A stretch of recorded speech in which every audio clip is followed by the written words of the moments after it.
dizzy now. You want to take it for a rip, Larry? Me? You. Okay. I trust you. I'll drive it. My favorite part about driving your cars, I have to have fun in them. You have to have fun. If you don't have fun, you're never driving them again.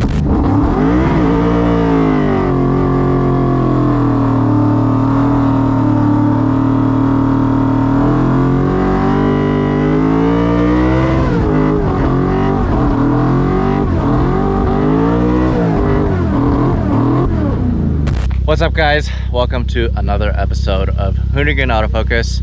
Today we're focusing on an older build, but a very cool build nonetheless. Got my really good buddy Vaughn Gittin Jr. here, who I've been following for, how many years has it been? I don't even know. We've been traveling all over the world together, I think, since like 2004. Dude, it's been so crazy. It's crazy to think that now we're working with people that pretty much were born around that time. Yeah, I know, right? It's kind of crazy. I agree. There's some people here this weekend that are that. Yeah, exactly. So what are we doing out here in West Virginia? Yeah, so we're at Pantera Training Center, which is basically a training facility for civilians, military, whoever wants to learn, mainly focused on combat, but they also have like driving skill stuff, off-road, on-road, shooting ranges, like, you know, houses to, you know, simulate certain situations that some of the military or civilians might get into. So we found this place, and it's like fun to have our playground to the max. I mean, it has everything you want. So we came out for a few days to have some fun, and I brought the entire fun fleet out. We got our demo cars, we got the RTRX, a Fox body, Chelsea's here, Lauren Healy's here, our off-road trucks. We just brought everything out to have some fun, create some content, and put smiles on faces. Because that's the thing, is obviously the Formula Drift season has been pushed back quite a bit, right? So you still have to make content, you still have to stay busy, you still have to drive your cars. And just the past couple of days, you definitely got your driving in. Oh, yeah.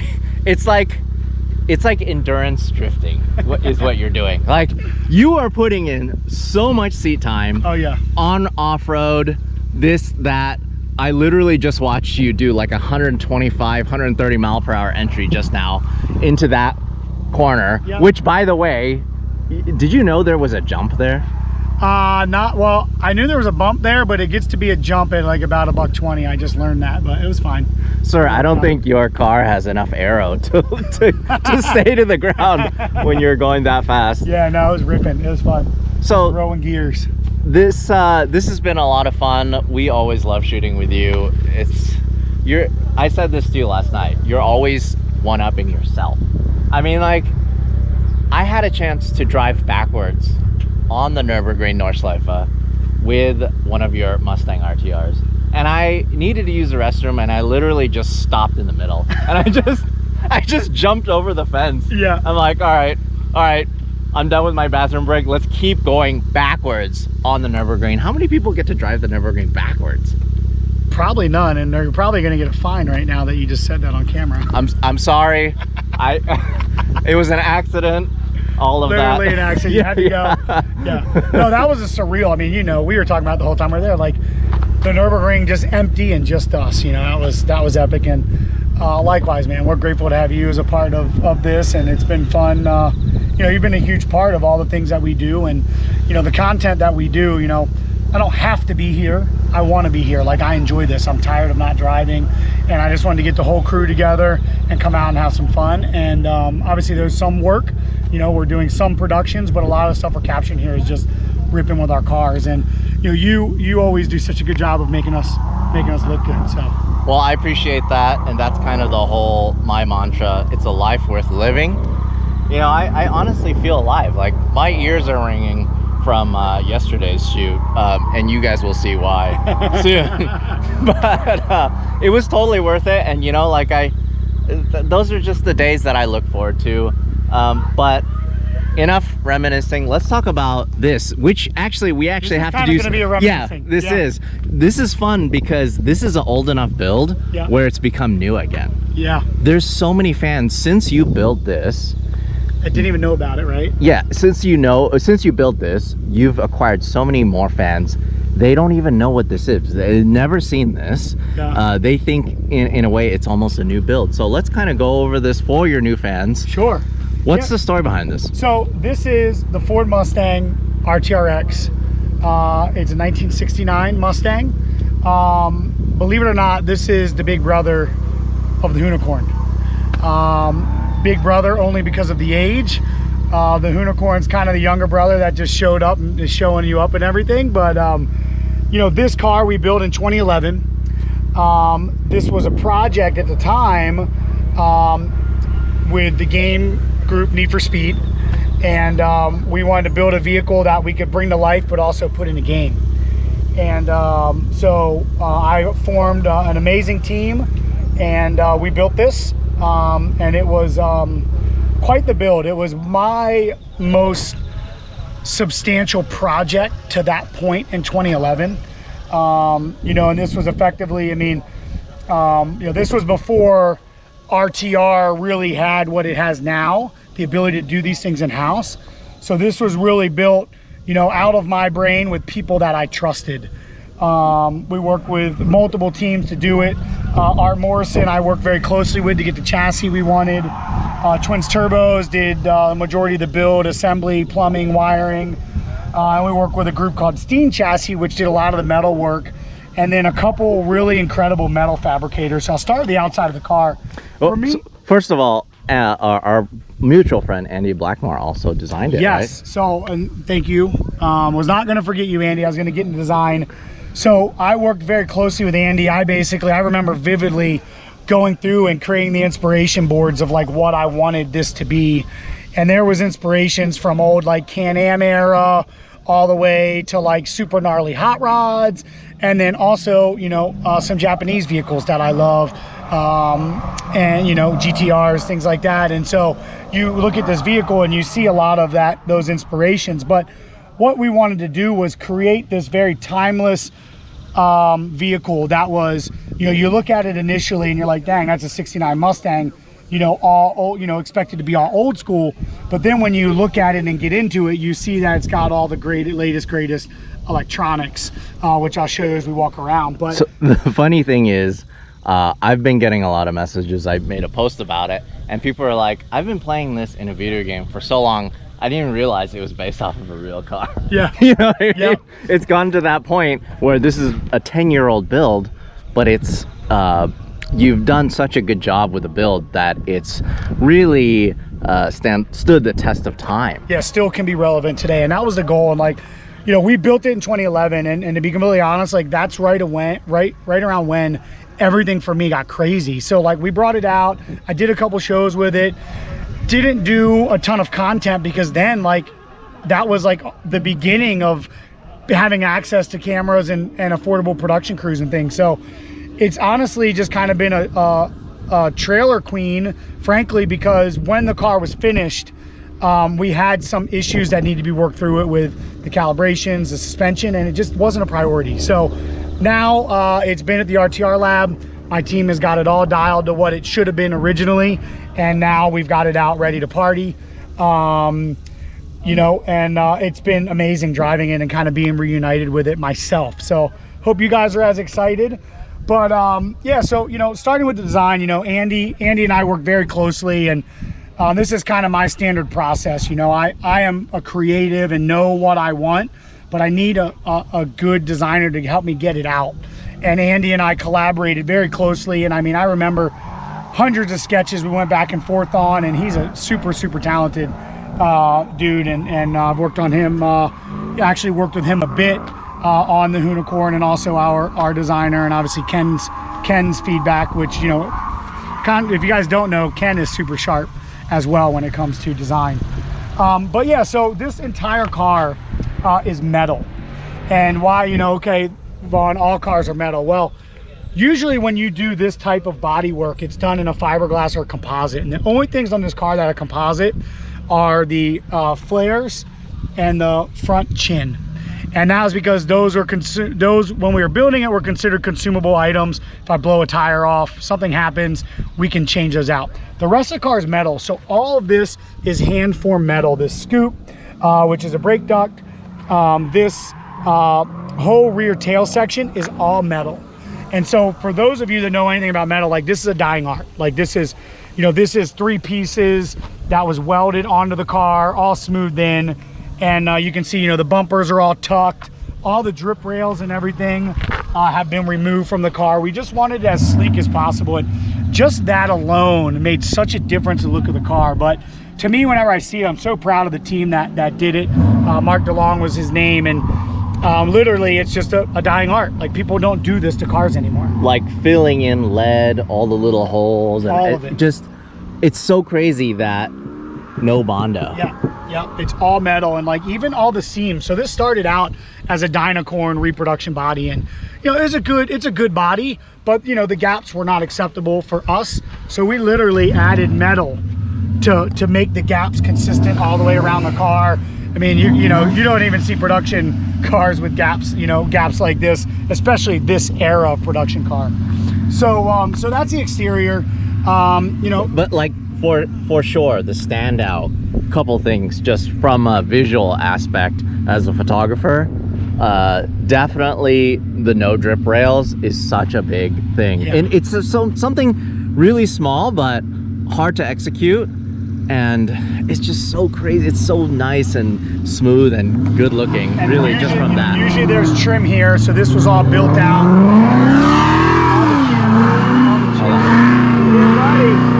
All the channels were Chelsea, going to do a rip.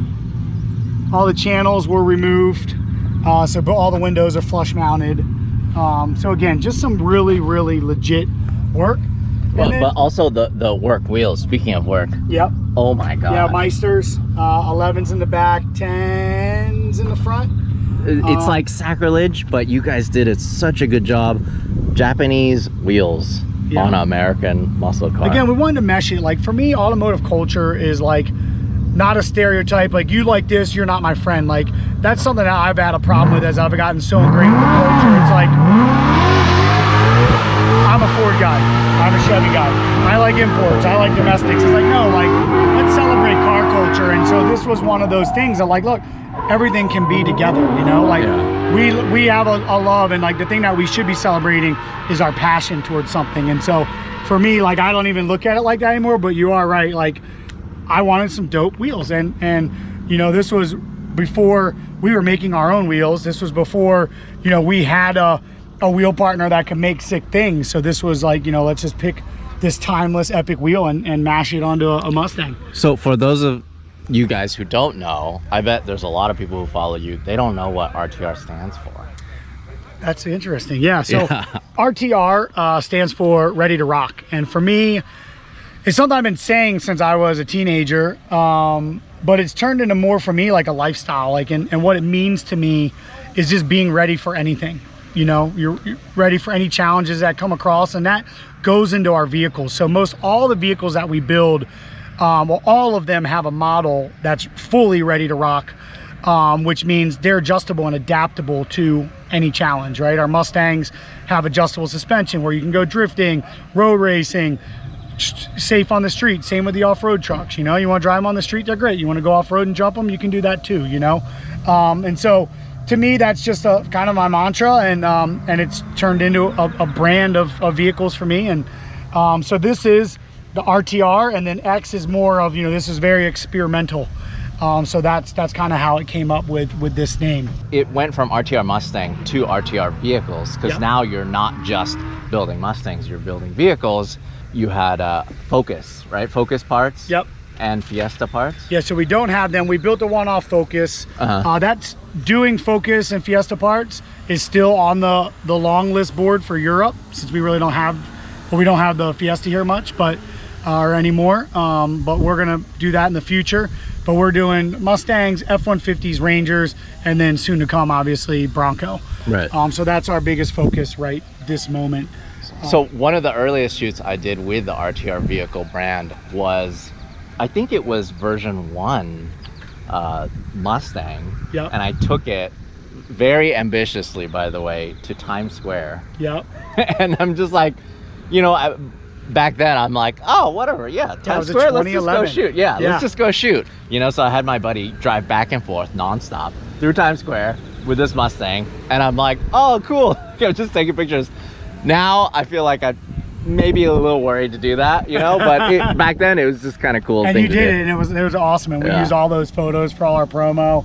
Because you're the man, Larry, and you do beautiful work. Oh. All right, so let's move on to the engine bay before I get sidetracked again. So the first thing, so again, like I said, it's like, we want you to look at this car, but yeah, it's 69 Mustang, like I assume it's carbureted, you know, old technology, right? So the stacks out of the hood for us was like a big feature that we wanted. And so we work with a company called Kinsler Fuel Injection, who we were using and we were using on the FD cars at the time. And they make like all the dope individual throttle bodies that you see for the most part, Kinsler makes them. So we had to get the data from Ford, and basically they made this injection system for the Coyote. Because again, this was 2011. The Coyote had just come out. So they made this custom for us. And it's not your standard, you know, individual throttle body injection. Well, it is, but it's fuel injected. It doesn't have, you know, what you would expect to see in a 69 Mustang, which would be your mechanical injection. So basically we shoved the Coyote in it. Again, this was the year Ford brought the Coyote out. We wanted to support that. And plus it is a badass motor. So this is actually a 5.0 from a Boss 302.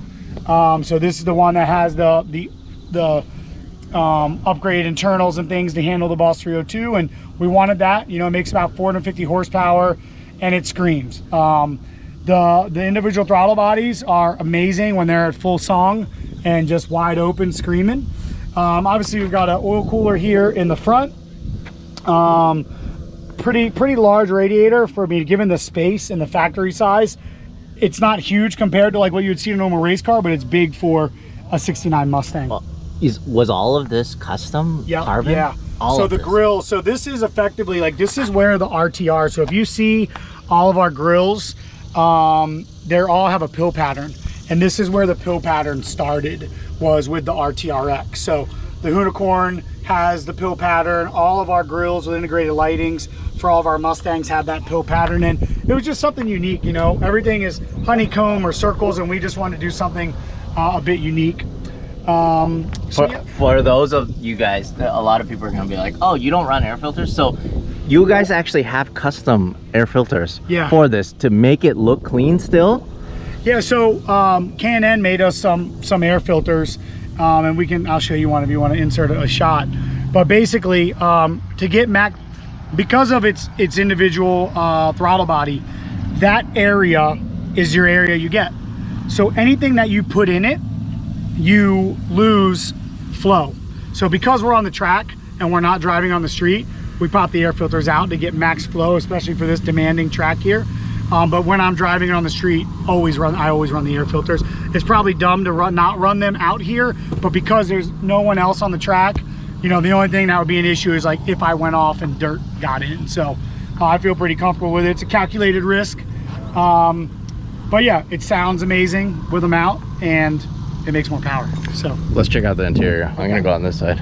That's the thing about this kind of build. There's just so many little details. Of course, the standout thing is the cantilever setup that you have back here. Yeah, so this is cantilever suspension. A buddy of mine, Mike Meyer, who is a autocross legend, designed this package, and we work with him to integrate it into this. He's got a 68 Mustang that he just wrecks autocrosses with, and so this is something that's really cool for, you know, not only a talking piece, but packaging.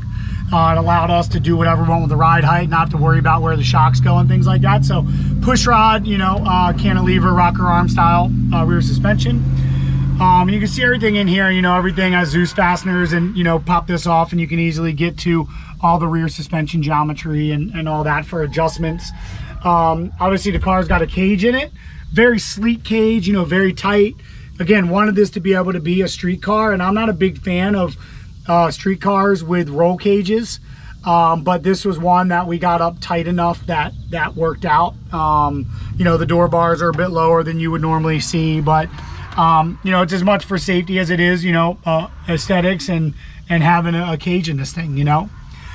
These seats are actually from the 2005 body style Ford GT. Oh, wow. So these are all full carbon. You can see they're all carbon on the back. Yeah. And so we fully did this interior, full custom. Very, you know, I love the diamond pleated seat pattern. So we did that, and then obviously a nice black leather with gray stitching. And we work with a company called Stitchcraft. I was in California back in the day, do all the interior and bring that vision to life. You can see some carbon, which actually the carbon is actually going to replace this because it's just been from sitting or being in a hot trailer and things like that. It's not the happiest. You know, we had to put the AM FM radio on there, but it is a digital version. So again, a lot of like mind screws when you look at this car. It's like, oh, okay, well, it's not mechanical injection or carbureted, it's fuel injected. And then you look here and you see the Motec dash and you're like, wait a minute, it's got Motec, you know, like the latest greatest in technologies as far as, you know, in 2011 this was the latest greatest dash. Now we have like 13-inch full color displays. So but yeah, it's got a T56 Magnum, of course. You know, it's got a handbrake. I love how crude this is, but how effective it is. Oh yeah, too, this right? was before anybody thought about making billet handbrake handles. Right. For those of you guys commenting, seriously, think about it. This is a 10-year-old build, really. Yeah. You know, so this being on the SEMA show floor really blew everyone's minds. So let's go for a ride then. You want to go for a rip? Yeah. All right, let's do it. I've never been in this thing. You haven't? Yeah. First time strapped in? First time strapped in, ready so to go. We're gonna go with a little bit of power. Ready to rock. It says it right there. Yes, it does. And then, so we've got, right now the exhaust is closed. And then we've got some cutouts. Nice. So which one do you want? Cutouts is fine, Okay. yeah. I'm sure everyone wants to hear it. So we'll just go for a little rip. Let's do it.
The chassis is actually amazing, but it's a little bit undersprung right now.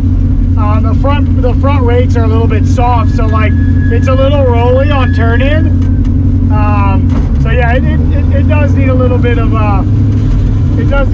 manhandling, but it's fun. Like it's such a raw experience driving it.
watching this thing too. Oh yeah, that's one cool thing about a car that's got like a respectable amount of power. You know what I mean? Like you use it. You know. Yeah.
That's the first thing I said.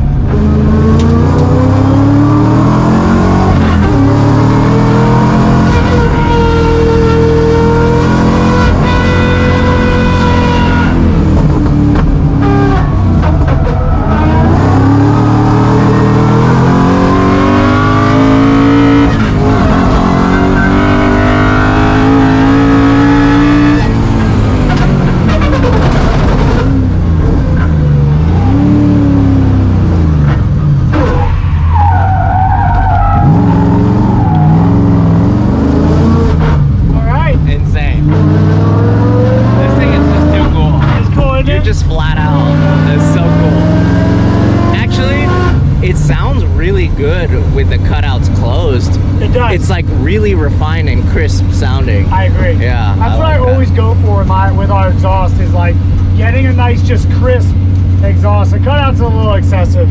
It kind of for show. It kind of when you're on the throttle in this thing, it kind of gives me that tone, almost like the GT350. Like it has like that tone. I don't know. Well, I mean the GT350. You know, is a 5.2, and like this motor is what that's based off of. And so the Boss 5.0 was effectively, you know, the Boss Mustang was effectively the predecessor of the GT350 from, you know, my experience. And like that was a race car, and then the, you know, basically a race car for the street. And then when the GT350 came out, the Boss obviously has kind of gone away. So there's probably a little bit of familyness in there. Well, can we finish this out with a burnout? Let's do it. Well, let me get out and film it from the outside. Vaughn never disappoints. I like to share fun, my brother. Yeah. The ultimate.